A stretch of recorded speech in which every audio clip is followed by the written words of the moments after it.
Britain election के बाद सबकी नजर ईरान के चुनाव पर थी, क्योंकि यहां काफी लंबे समय से महसा अमीनी की मौत के बाद माहौल काफी तनावपूर्ण था।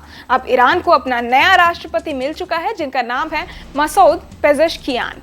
पेजेश्कियान की जीत के साथ ही ईरान के राष्ट्रपति पद पर उदारवादी चेहरे की ताजपोशी हो गई है। ऐसे में सवाल उठता है कि ईरान के नए राष्ट्रपति के आने पर भारत को कितना फायदा होता है। चलिए समझते हैं। नमस्कार, मैं हूं प्रेरणा और आप देख रहे हैं न्यूज नेशन का डिजिटल प्लेटफॉर्म। देखा जाए तो भारत और ईरान के बीच ऐतिहासिक तौर पर मजबूत आर्थिक संबंध रहे हैं। पेजेश्कियान के राष्ट्रपति पद पर आने से इन संबंधों के और गहरा होने का अनुमान है। पेजेश्कियान के कार्यकाल में विशेष रूप से रणनीतिक चाबहार बंदरगाह पर ध्यान केंद्रित होने की उम्मीद है। भारत ने एक समझौते के अंतर्गत इस बंदरगाह के संचालन का अधिकार हासिल किया है। इसके तहत भारत ने पोर्ट टर्मिनल के विकास के लिए $12 करोड़ देने का वादा किया और ईरान में बुनियादी ढांचे की परियोजनाओं के लिए $25 करोड़ की कर्ज की भी पेशकश की है। हालांकि एक्सपर्ट्स का मानना है कि ईरान की सामान्य विदेश नीति में बदलाव की संभावना नहीं है। देश में कट्टरपंथी प्रशासन पर नियंत्रण रखते हैं और अंतिम अधिकार अभी भी सर्वोच्च नेता अयातुल्ला अली खामेनेई के पास है।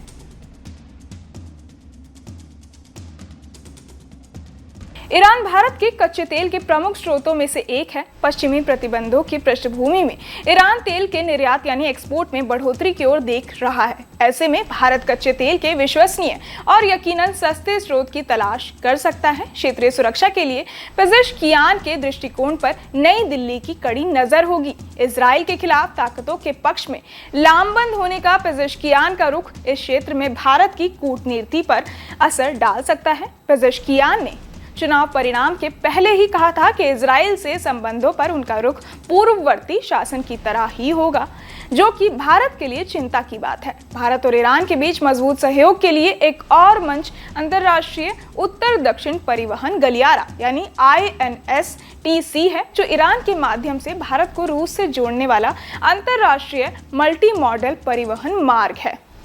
खास बात तो यह है कि देश के प्रधानमंत्री नरेंद्र मोदी भी पेजेश्कियान को ईरान का राष्ट्रपति बनने पर बधाई देने में पीछे नहीं हटे। उन्होंने एक्स पर एक पोस्ट में कहा कि हमारे लोगों और क्षेत्र के लाभ के लिए हमारे गर्मजोशी भरे और दीर्घकालिक द्विपक्षीय संबंधों को प्रगाढ़ बनाने के लिए आपके साथ मिलकर काम करने को लेकर उत्सुक हूं। पेजेश्कियान ने आर्थिक प्रतिबंधों से जूझ रहे ईरान के पश्चिमी देशों से संबंध बेहतर करने और देश में अनिवार्य हिजाब कानून में ढील देने का वादा किया है। बहरहाल, इस पूरी खबर को सुनकर आप क्या कुछ सोचते हैं, हमें कमेंट बॉक्स में जरूर बताएं और बाकी तमाम खबरों के लिए सब्सक्राइब करें न्यूज नेशन।